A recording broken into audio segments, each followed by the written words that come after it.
PhD in Loughborough University.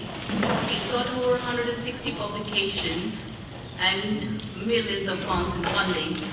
And he also sits in various committees, and his work is in China, Hong Kong, Singapore, and many other countries. So it is my pleasure to invite Dr. Wei Peng to come and give his talk.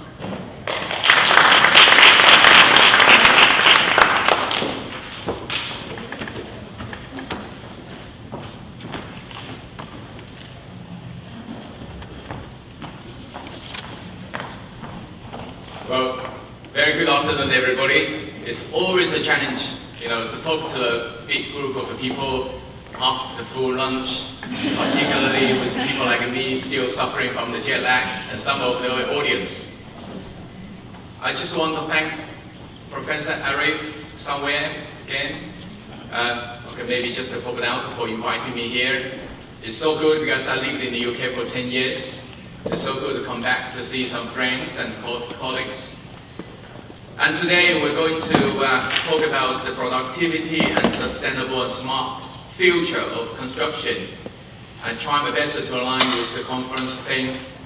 But since the topic is so wide and broad, even I pretend to be the expert in this area, but I cannot do that in 55 minutes or so. So I'm going to focus MIC, modular construction for productivity, and also I'm going to focus on nearly zero energy or zero carbon for sustainable. I'm going to focus on digital innovation for smart.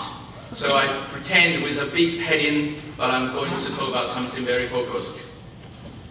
And all of the slides and the works I'm going to present actually not just done by myself. I've only got two hands.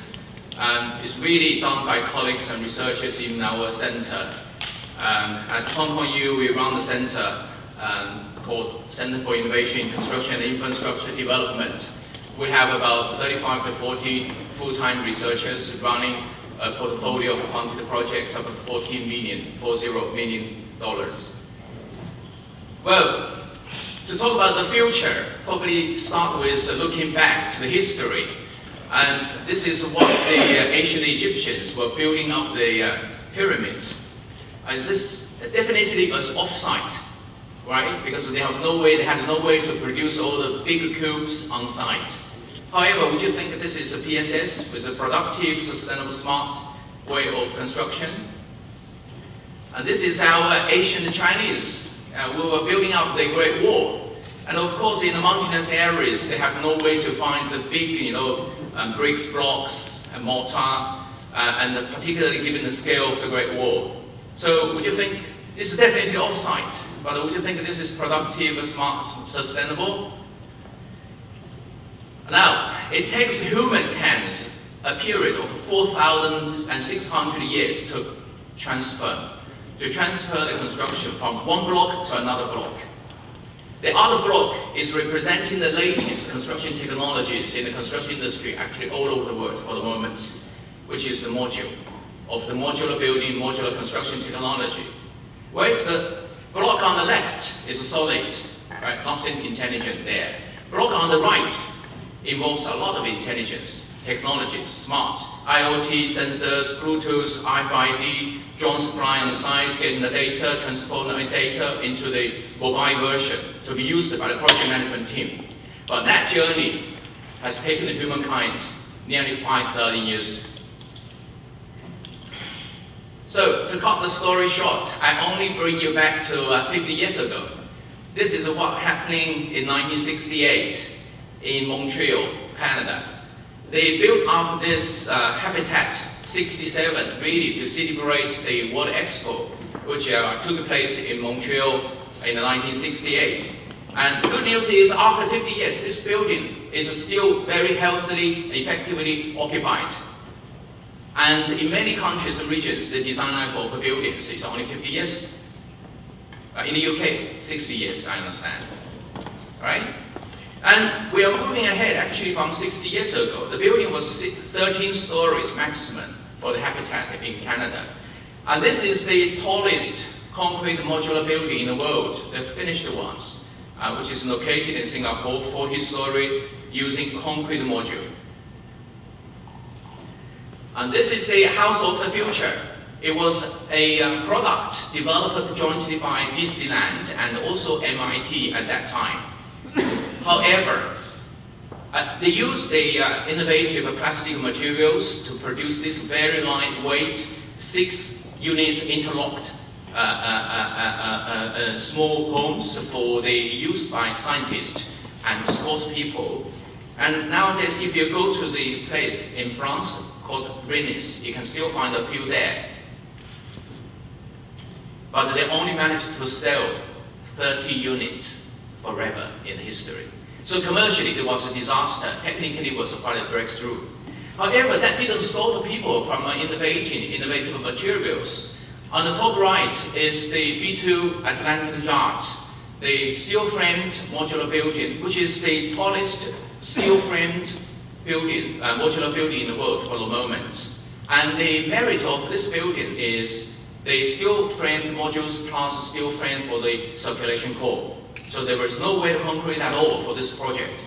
So all the wind resistance taken by the steel structure. And at the bottom is the project. I was there 2 days ago. The foundation is ongoing with supporting work. And so we'll start the first module on site early February. And this is going to be the tallest, even tallest, steel-framed modular building in the world, 44 stories. And they are integrating very innovative structural engineering technologies in that. Well, I'm not going to talk about all of this research, future reports. You probably recognize some of this. From different sectors of the construction industry, people, scholars, politicians, industry leaders, they all talk about the future at different timing with different scenario coverage. What I'm going to share with you is the Hong Kong case. And Hong Kong is a typical metropolitan, which is high-rise, high-dense, and high-technology-driven. And the Hong Kong government has invested, has committed $50 billion to spend on innovation technology per annum. So we have a huge problem to spend the money from government. I'm from the University of Hong Kong, and it's a very typical setting up. So we sit in the Faculty of Engineering with civil engineering on top. We work with colleagues from computer science, mechanical engineering, EEE, and the industry, manufacturing industry engineering. So for this interdisciplinary setting, we can work on some major grants, and we can target some government, research council, big projects. And within civil engineering, we run the construction engineering, structures, environmental, geotechnics, transportation. And again, we can look into construction management rather than just the building, but also in the city's context. And that greatly opened another opportunity for revamping traditional construction research. And our center was established in 2002, really with the aim to achieve excellence and innovation in construction and infrastructure research, with the purpose to benefit Hong Kong community and also the international community. We have 3 strategic research focuses: low carbon, construction informatics, project delivery. And we try to embed construction informatics into every research we do. And we also have some emerging areas of interest, such as the city resilience and digital construction. I'll share with you some of our research along these 3 areas. We have a very influential management committee of the center. From this slide, you see all the people. They actually represent the most senior people from the Hong Kong government and industry. And they sit on the management committee offering advice to our research work. And of course, the real work are done, by these people. These are the investigators, some of the researchers I just mentioned. Now, first I'll start with the challenges. I know there are some scholars, they really dislike the McKinsey's report about the construction productivity. They argue, because of the industry classification limitation, some of the activities related to construction, directly or indirectly, are not integrated into this statistical analysis. But anyway, as a pattern, we can clearly see the level of labor productivity between construction and manufacturing industry. There was a huge gap. And this is the productive curve representing the productivity per capita and the construction cost index, with the x-axis representing the productivity per capita. So Hong Kong is well below the curve, which means we can achieve the same productivity per capita, but with a huge potential to reduce the construction cost. And we have over 50% of the registered construction workers in Hong Kong over 50 years old. And that's a huge challenge for a government has so much money to spend, but who's going to spend the money? And ask the people in the 60s. The tendering price in Hong Kong since 10 years ago, less than 10 years ago, actually has doubled. But if we look into the detailed cost, the materials costs actually have been going down. The labor costs have been increasing, but not doubled. So, which raises a question. Okay, there is an accelerated increase of the transaction cost. Means more supervision, more transaction cost during the planning and design handling. Nowadays, the construction cost in Hong Kong, this is a very good news for us, has overtaken London since last year to be the world number 2. And New York City is the world number 1. We're even struggling to get experienced carpenters or barbenders by paying £300 per day. That's probably much higher than our research fellow's salary. Right? Yeah, you're right. And also, Hong Kong's life expectancy on average has overtaken Japan in the last year to be world number 1. We have the average age, life expectancy of 84 years old. So there is a huge housing crisis, and for the following 3 years, the government of Hong Kong SAR has committed to build nearly 190,000 new housing units. That's pretty much the annual turnover of the new unit completions of the whole UK. But we're just a little tiny city. So all of this raises a huge challenge for innovation technology, but very ironically, Hong Kong has been ranked by the World Economic Forum to be the world 26th for technological innovation. It's really a big shame. Now, some background on the carbon. Why we focus on energy and the carbon? You see the red line there? That red line represents the increasing pattern of carbon emissions in the Asian Pacific area. And the main contributor behind this figure, this pattern, is China. These are some details of Hong Kong. It's very high density, as I just mentioned. And the top right one represents the carbon dioxide emissions by per capita. So it's a very, very highly densely populated city.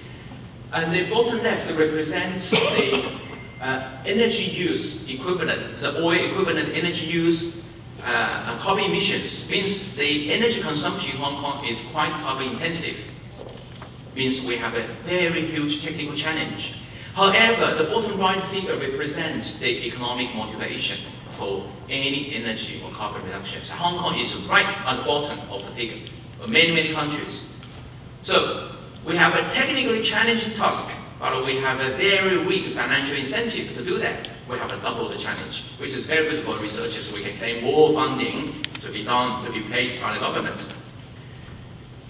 And also the average of energy consumption, and mainly electricity consumption by buildings in Hong Kong, represent the 60%, and we know the world average is 30 to 35%. So from the energy consumption intensity, we also have a doubled profile. Now, some of the drivers for change. I just mentioned the Asian Chinese, Asian Egyptians. Probably that's too far. Let's push the benchmark back to 1851. You probably wonder why I pushed the benchmark back to 1851. Because that was the year Crystal Palace was built. Crystal Palace was initially constructed in Hyde Park in central London.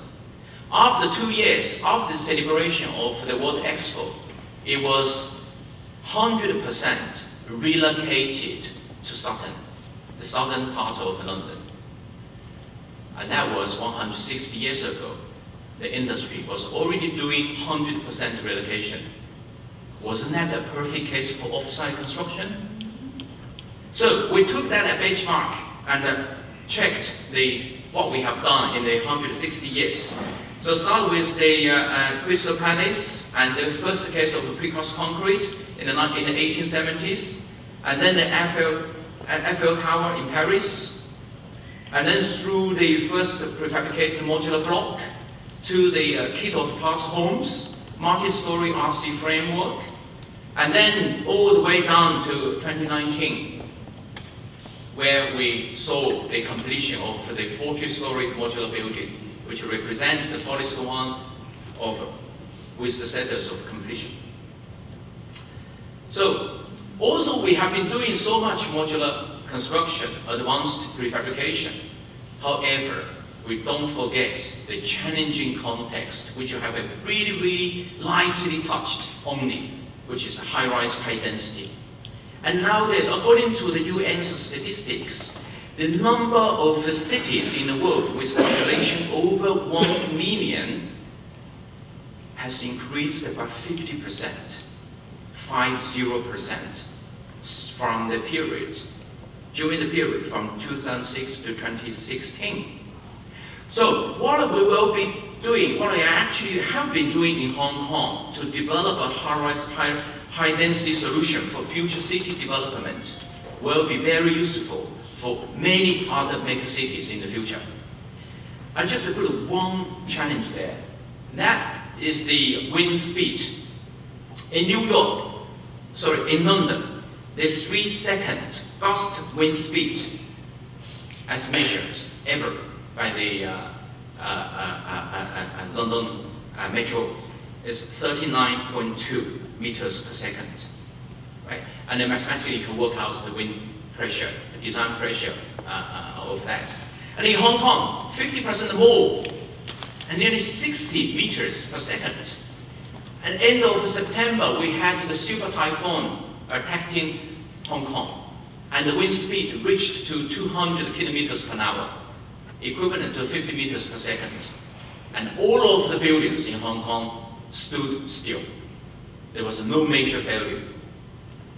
If we're going to do modular for high-rise, wow, that's something we must comply with. There are also the increasing pattern of the use of construction automation and robotics for construction, and we have carried out some joint works with our partners in Germany. There are also another drivers for change. The Hong Kong SR government has formally written modular integrated construction into the government policy address in 2017 as well as 2018. And the public buildings, the industry cannot run away from this. We have come out with very clear definition what we mean by modular, what we mean by integrated, what we mean by construct. By the way, whatever they put in the policy address, that little paragraph, and we drafted for them. And we look into concrete modules, steel framed modules, and also composite modules. Because for many cases, we need a hybrid solution for the super typhoon in Hong Kong. Now, I also mentioned some of the drivers for change in terms of zero carbon and sustainability. So this was published in 2007, so really 11 years ago. As already highlighted, carbon dioxide is the most important anthropogenic greenhouse gas. And again, in 2015, the Paris Agreement, as again highlighted, low greenhouse gas emissions development should be the top priority. And by 2050, we should reach the carbon neutrality development. And that's a clear message. Of course, many governments have deprioritized the carbon agenda to productivity.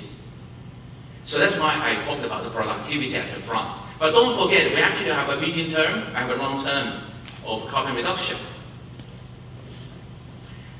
This is the world map with all of the reports from many different countries and regions about the target of zero, nearly zero energy, carbon, policy documents or industry initiatives, reports, and all of this. And this is the another world map done by the International Energy Agency, IEA. 4 or 5 years ago, they did a database capturing data of about 300 so-called net zero energy buildings in the world.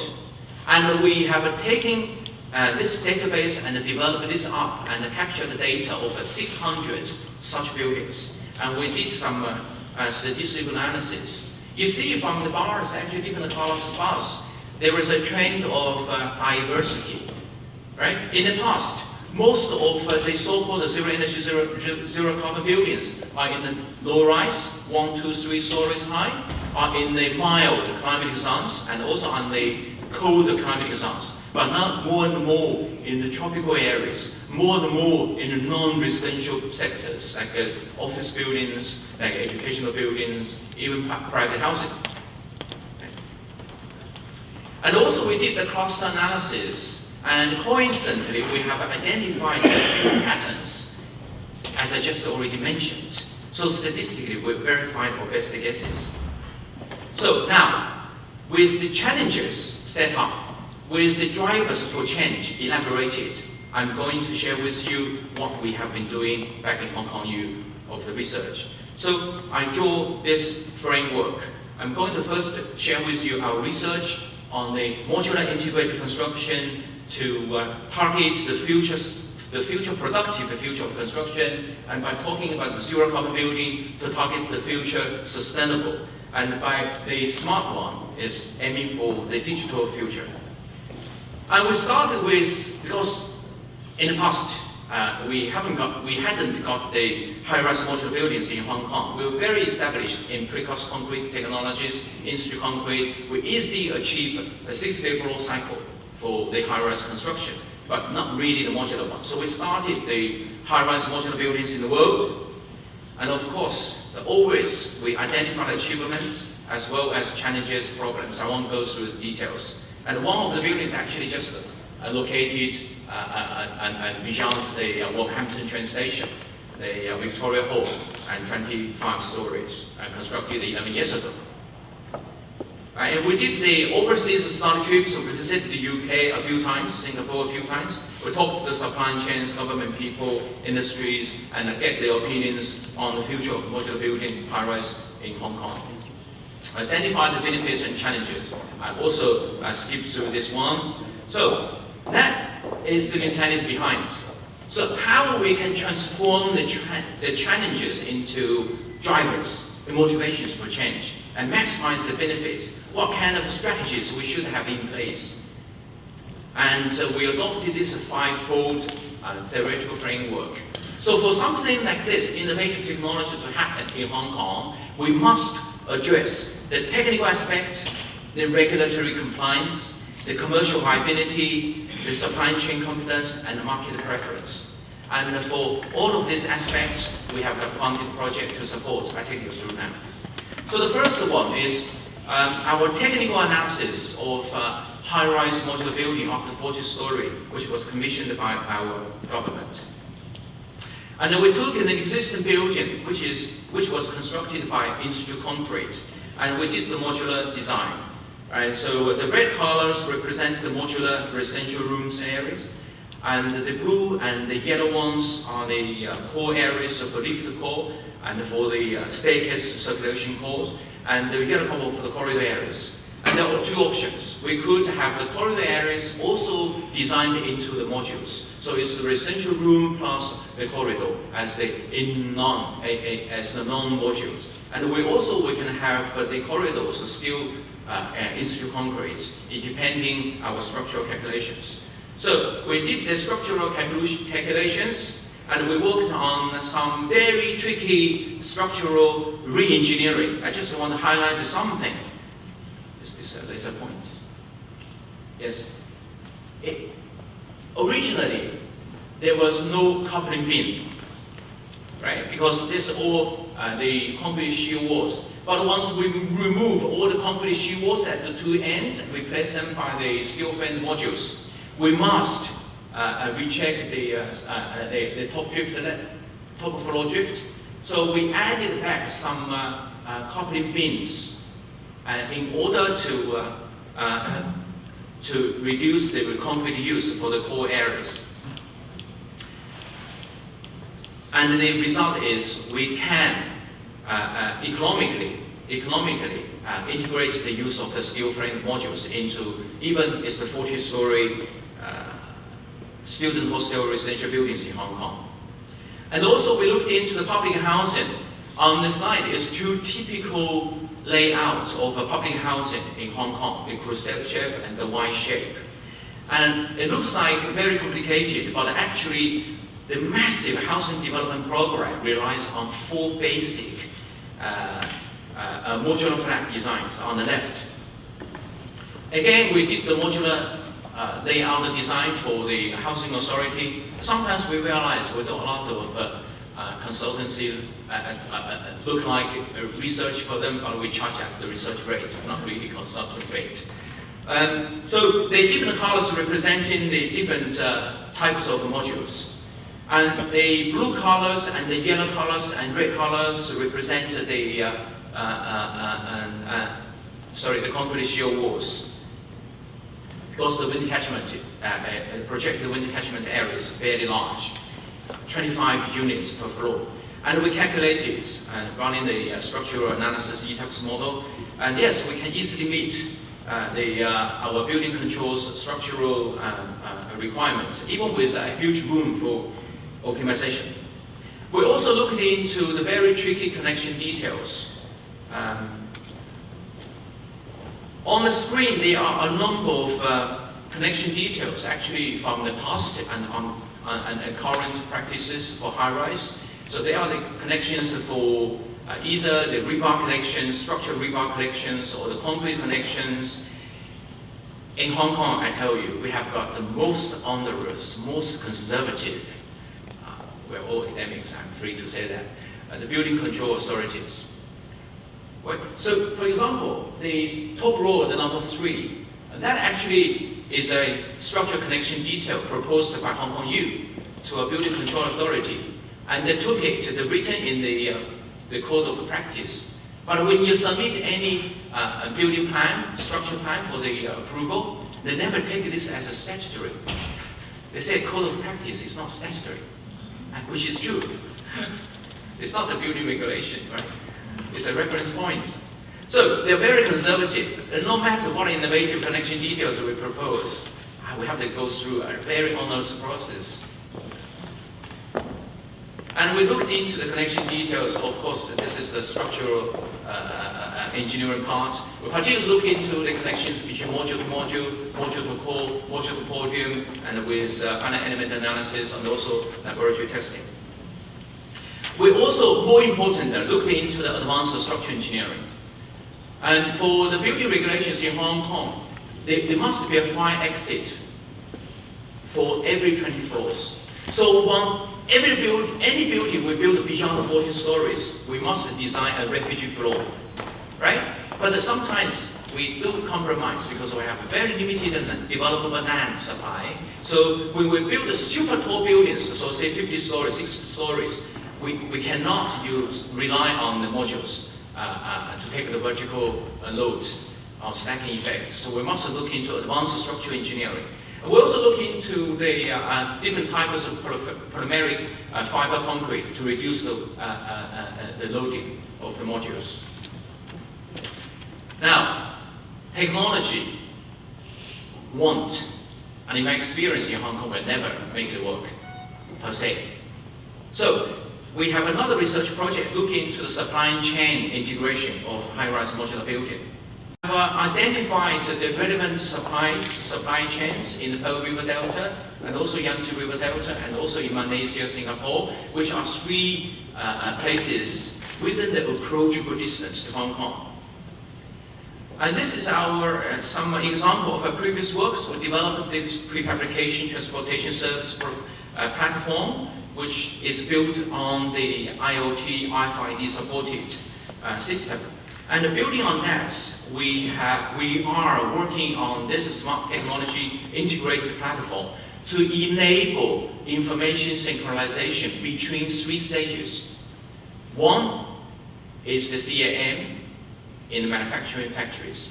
2 is the GIS supported transportation logistics.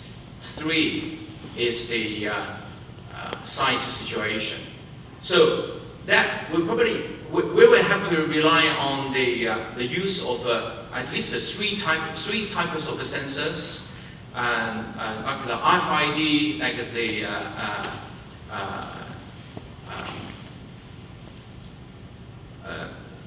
the RFID, Bluetooth, and also the NFC. So to capture different types of data of the module and the building elements, such as the property information, such as the manpower management organization information, and this information will be centralized, and all of this information hopefully to be represented in the mobile version, which will be used by the project teams of the project.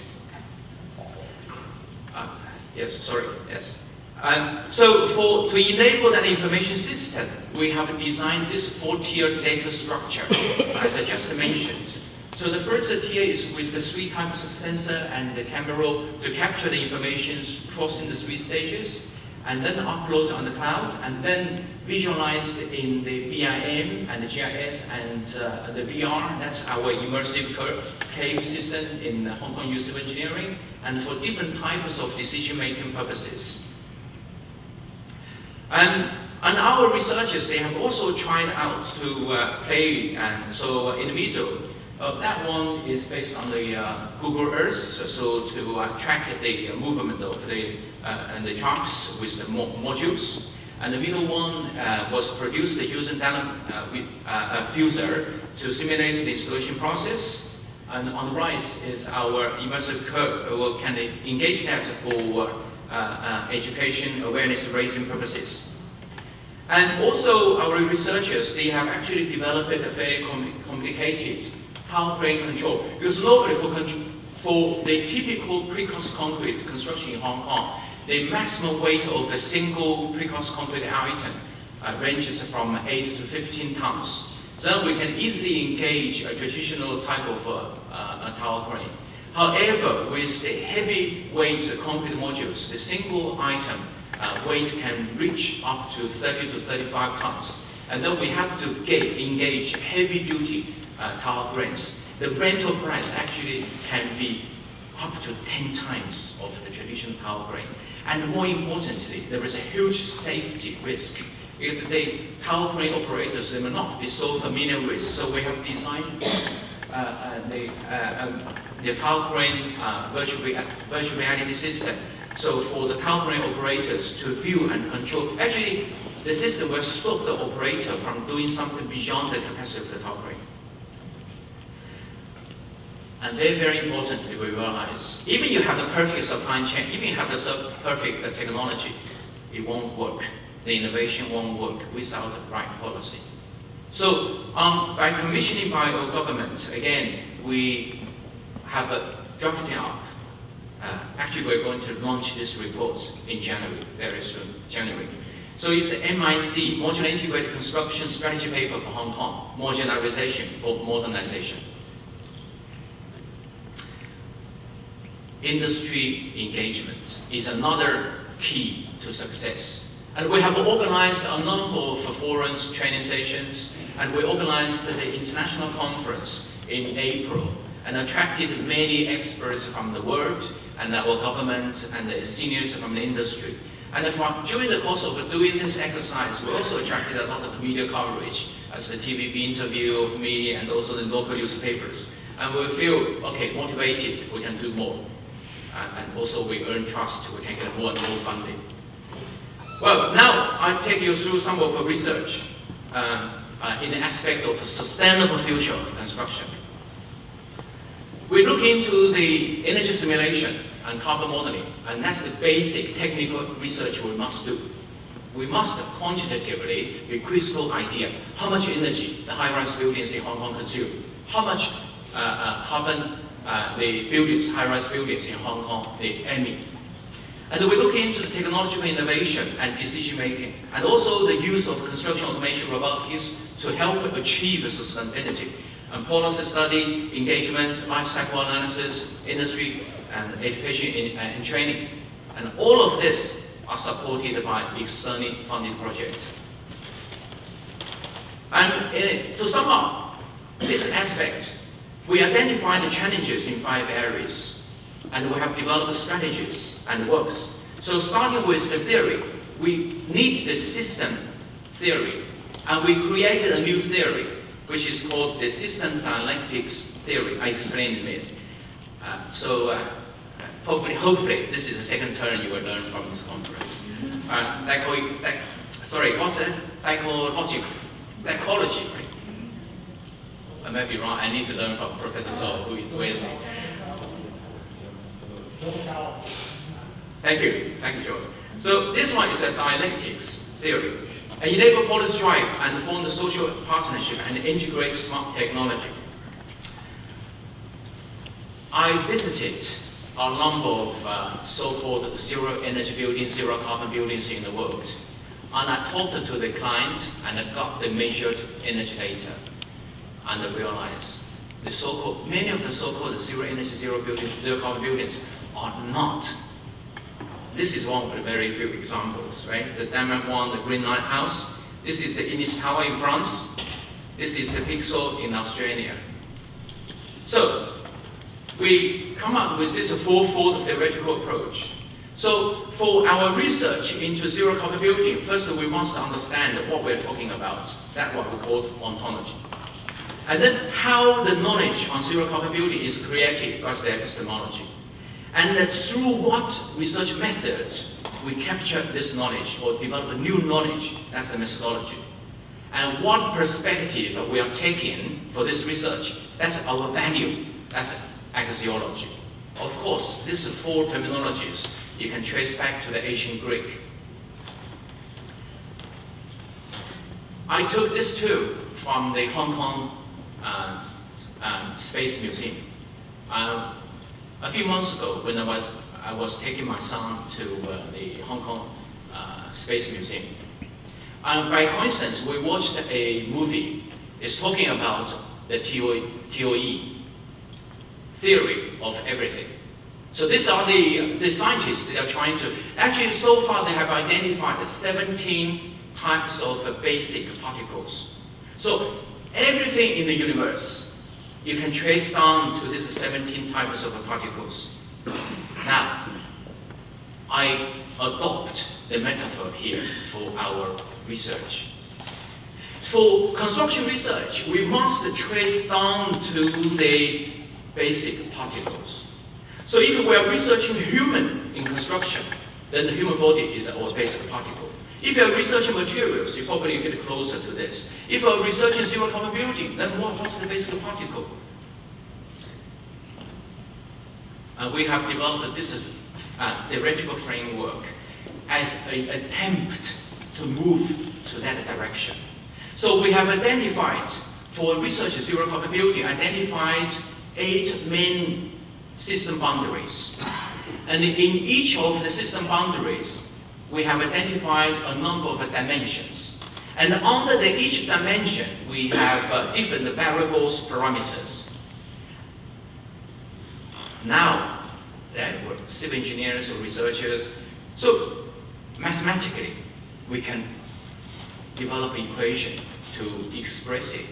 And once we get the mathematical equation, we can capture big data. And then statistically, we can testify this. And that's what we have already tried, I show you. Oh, yes, otherwise, without doing this, we are doing the ineffective comparison, which is really scientifically meaningless. I come to that. So, we started with a single building, zero carbon research. Started with one single building. And we formed a dream team, and some of my colleagues joked. On top right, they provide funding. On top left, they provide cases for data collection and validation. They're the developers, contractors.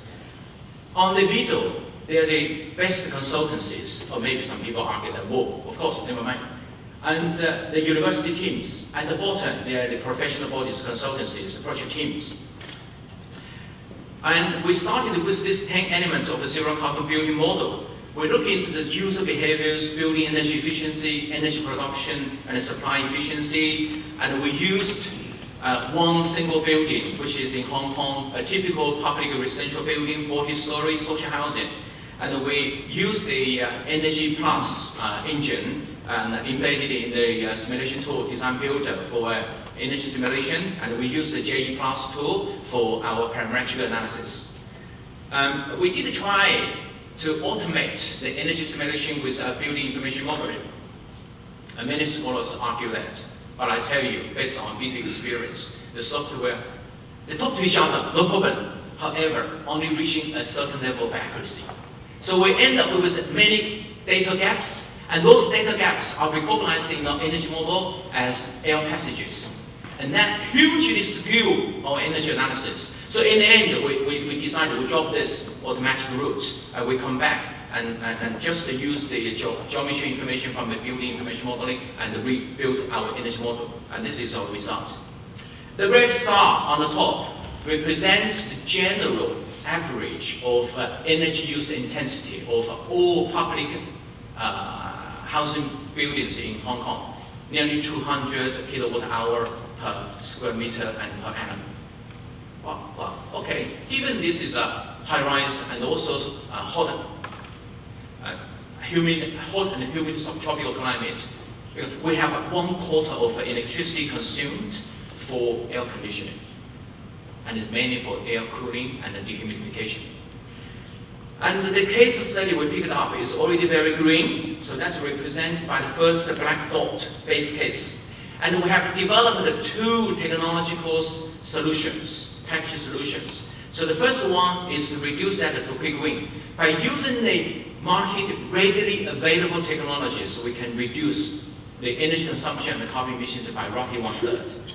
And we push that further, and we come up with the optimization scenario. We can reduce a second 1/3 of the high-rise building energy consumption and the carbon emissions by using the advanced technologies, which are not market readily available, but reported in the literature and also available in the laboratories.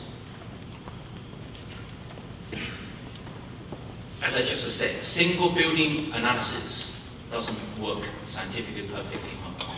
Because of the high-rise, high density, there were a lot of shading effects. So we looked into different types of shadings in Hong Kong and put our study building in different communities. And we run the meta-lab analysis, and actually we identified very interesting results, and largely done by one of my PhD students. The PhD students identified by considering scientifically the building shadowing effect. She can improve the accuracy of energy simulation by 8%.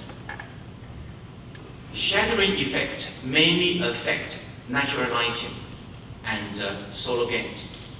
And the natural lighting was related to lighting energy. Lighting energy in Hong Kong only accounts for 17% of the total electricity consumption. So she can prove 8% improvement of the total, which is 30% improvement of that 17%. That is really a breakthrough. By focusing on the operational carbon and energy is also not good enough. So we traced back to the whole life cycle, and we did the life cycle carbon emissions research. What we're trying to identify is we would like to quantify the blue color dotted line and to demonstrate how much we can reduce the high-rise buildings life cycle carbon from the red line, which is a status quo line. So first of all, we must get the red line right? However, we couldn't find the answer from the literature. This is what we found from the literature. Huge variation.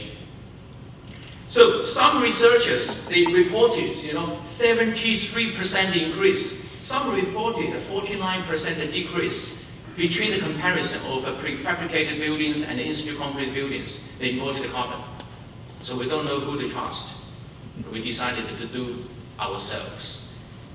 So we developed, building on a system boundary model, we developed, I think I need to rush up a little bit, this another system boundary model, and we identified the dimensions, the boundaries, and the variables around the zero carbon building. And we identified 12 most critical factors which either affect the reliability of the results or the validity of the results. So this is the conceptual model. And we took the hypothesis, whatever zero carbon buildings, zero energy buildings you have got wherever in the world, if you use our conceptual model, we can help you most accurately predict the building energy use intensity and the carbon emission intensity. Of course, you may not trust us. So we did 6 case studies. Right? Of course, that's on the mathematics behind. And we did the 6 case studies. We mapped the variables of the 6 zero carbon buildings in our conceptual model.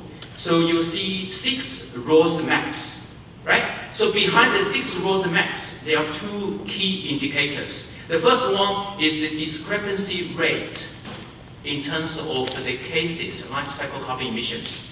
They are not the same, of course. Every building is different from each other. So that's the discrepancy rate. I want you to remember that indicator. And the second indicator is the inconsistency ratio in terms of the system boundaries. By ratio means there is no unit of measurement. There is just a figure.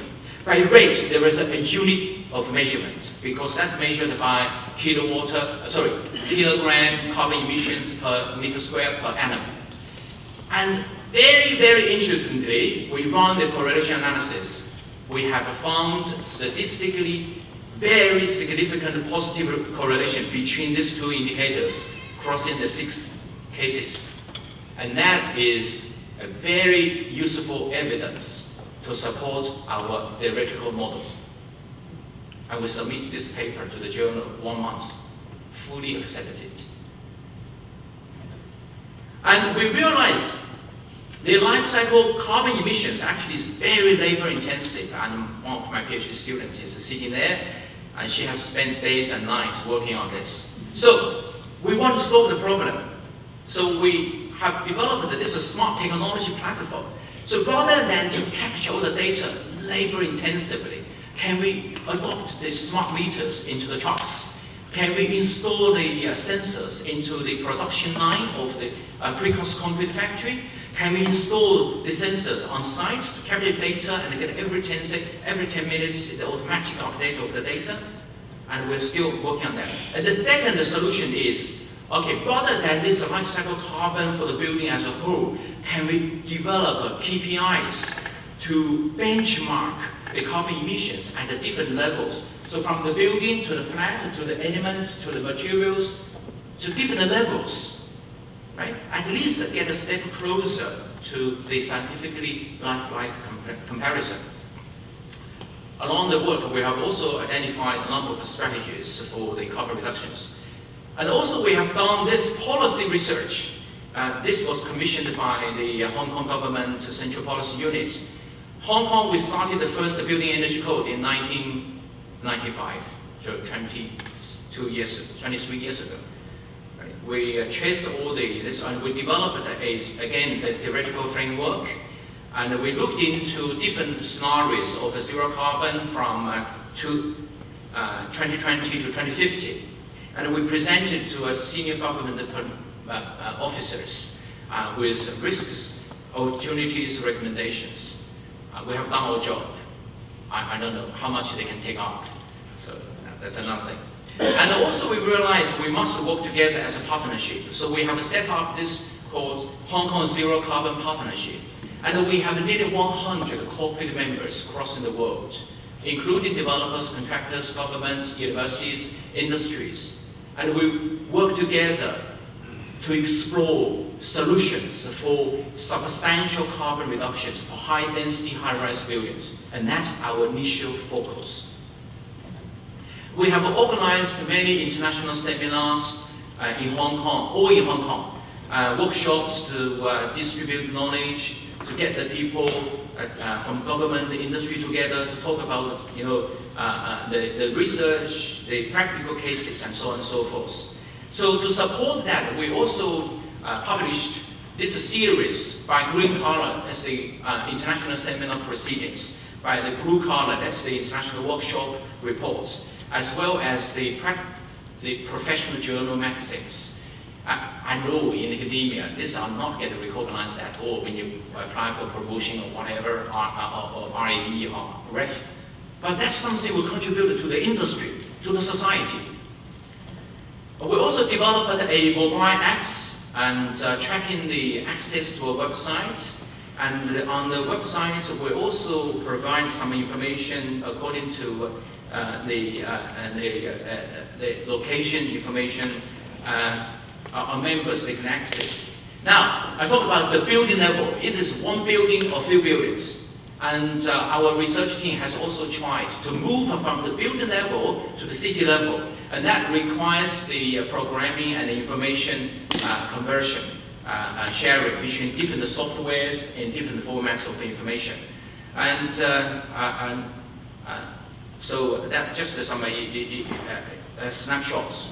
So this is a hypothetical case. So in the city context, and just slot in building information, so the building information can sort it in the community context, and that ideally can help with the energy planning. So this is something embedding our works and also with the software vendor. So for example, this is the BAM with the file export in the GBXML format, and then can be integrated in the CityGML.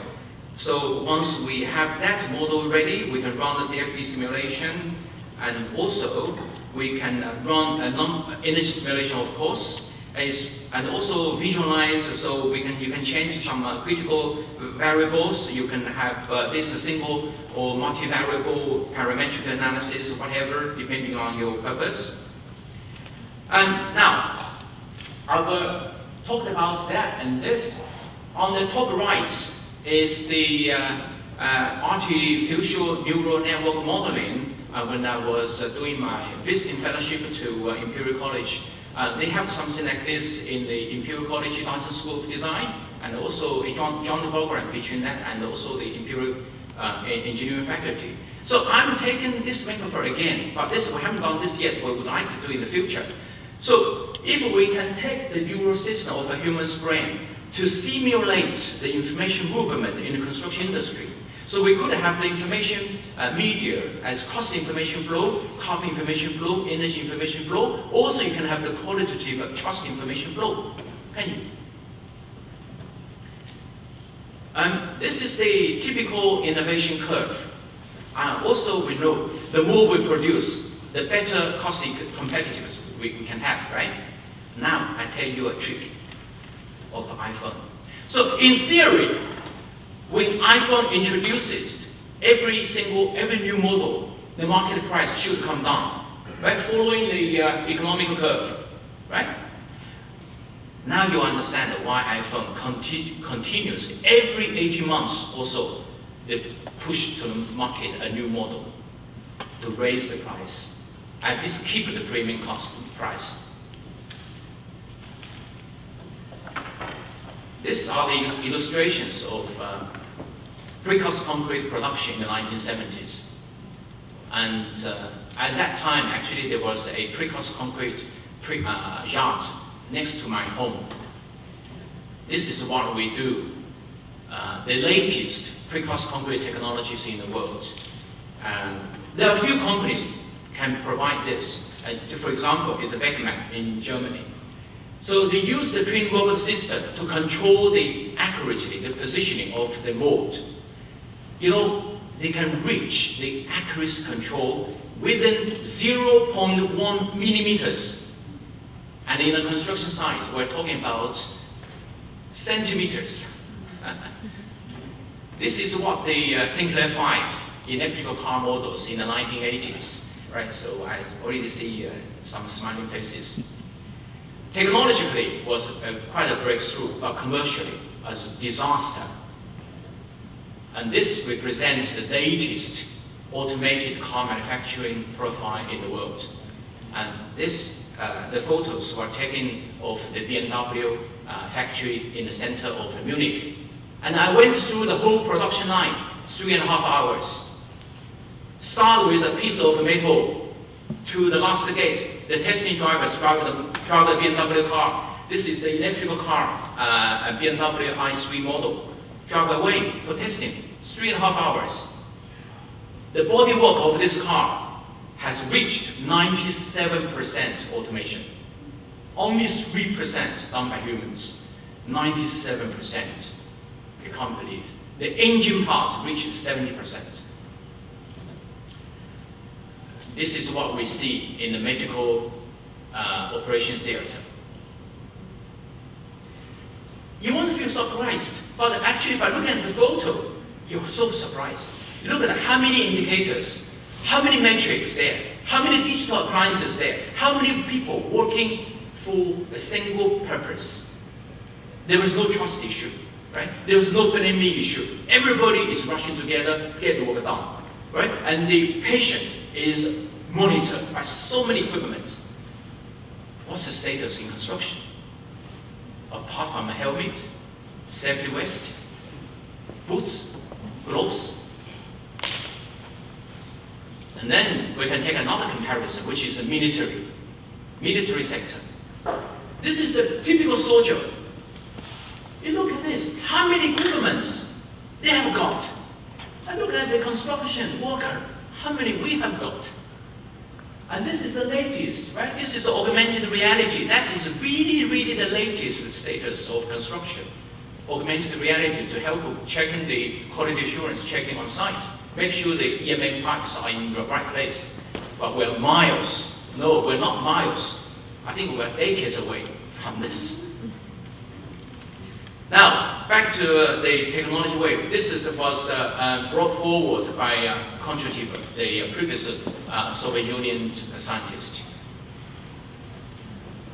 This is my favorite classical researcher, and Joseph Schumpeter. He was the man who first put innovation in the middle of national economic development. So before him, Adam Smith, Karl Marx, all those people, actually they just put innovation as a very important part of economic development. But he put that in the central position. 5 generations of innovation model, but I think we need the 6th. The 6th one is based on the dialectical systems theory, a partnering approach, supported by smart technologies. We are moving closer to the 6th generation of innovation and technology. This is my second last slide. The conference is a themed construction futures, and I have purposely selected 4 most influential men in the human planet. So it depending what philosophical positions you hold, you may believe, Winston Churchill, we can shape our future, right? We have heard from the early keynote speaker yesterday, right? We shape the buildings, buildings shape us. If you follow Albert Einstein, the future can be predicted. That's a positivist scientist. If you believe in Napoleon, the future is in your hands. So the soldiers fought to death for Napoleon. If you believe in Confucius, the future is in our hands. So these are the 4 philosophical positions, and you can find the position at your preference. So I think the productive, sustainable, and smart future of construction, for me, is in our hands. Thank you so much.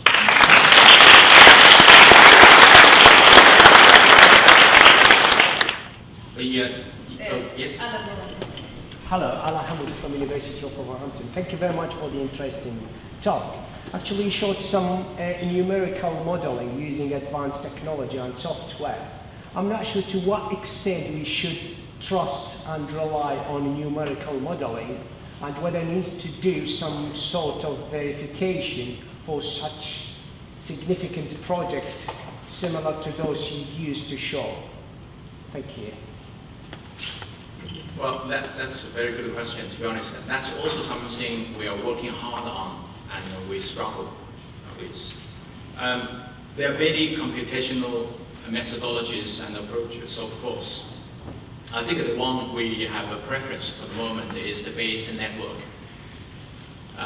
Because, first of all, we assume we don't understand, or we don't understand well the relationship between different types of data and the relationship between different natures or features of the activities that we are studying. And we assume there is a relationship, but we don't understand it. So if we apply the linear models, if we take some of the propositions before we analyze the data, we may jeopardize to overlook the real relationship to some extent. So my researchers are looking into the use of a Bayes network and to first use the 4-tier data structure and the 3 types of sensors, and they are there for different purposes, different types of data. So they were based on the trial project and past experience, build up the prediction model first, and then use a new set of data to test it.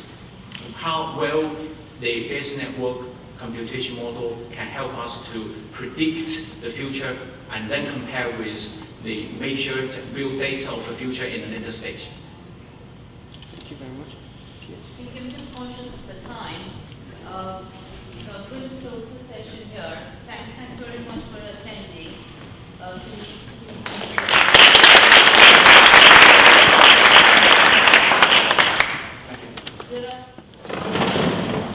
So, we have come to the end of a very wonderful conference. Thank you very much all for coming. You know, the last international conference that Wolverhampton organized, and David Eason just told me, was 2006. So this is 12 years in waiting, okay, but we want to make it a regular event from now on. Now, this conference has been made possible because of efforts of so many people. And I would name them and shame them, and they need to stand up for appreciation. So David, can you stand up, please? David Eason.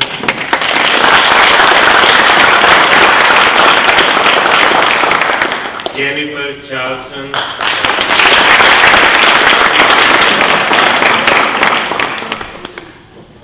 Ezekiel.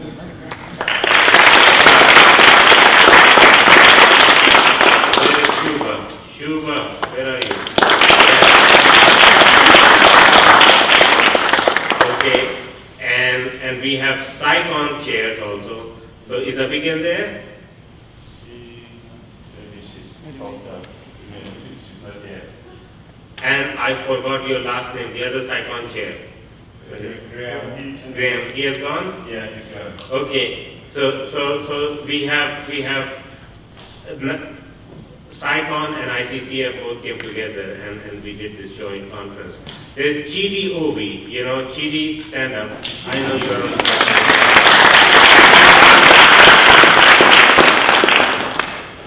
And a big ovation for Hillary Walker, who is not here at the moment, but where is Hillary? She just left. She left? She went to the office, she's probably come back. Why don't you all give her an ovation? And you all make sure you record it, okay? And tell her how much we appreciate, you know, all the effort she has put in. So this wouldn't have been possible without this wonderful team of co-chairs and administrators. So thank you very much all. Thanks for coming. We have only one keynote speaker who is still here. So Professor Merrick, Can you stand up and thank you very much for supporting this event. You know, again, we are trying to do so many new things here, and I think it is important that, leading lights like yourselves are engaged, and you took the time, you accepted our invitation, and you spent time with us. So we really appreciate, all the effort that you have done for us. Thank you very much. Now, yesterday we had a Best Paper Award on research methodology, and the author was not interested in accepting the award because they left. But suddenly it seems they are interested, right? After encouragement from their supervisor. Okay? So where is Francis? Where are you? Now that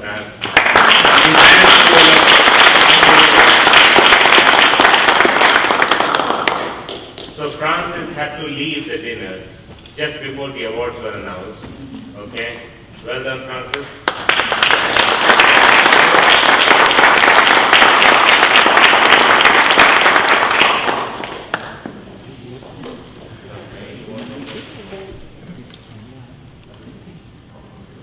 Thank you. Thank you very much. Okay.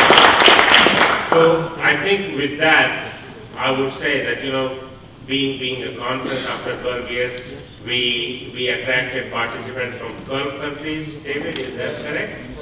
12 different countries. It was a small conference, but I think given the high impact speakers we have had, I think, as they say in America, it's not size of dog in a fight, it's size of fight in a dog.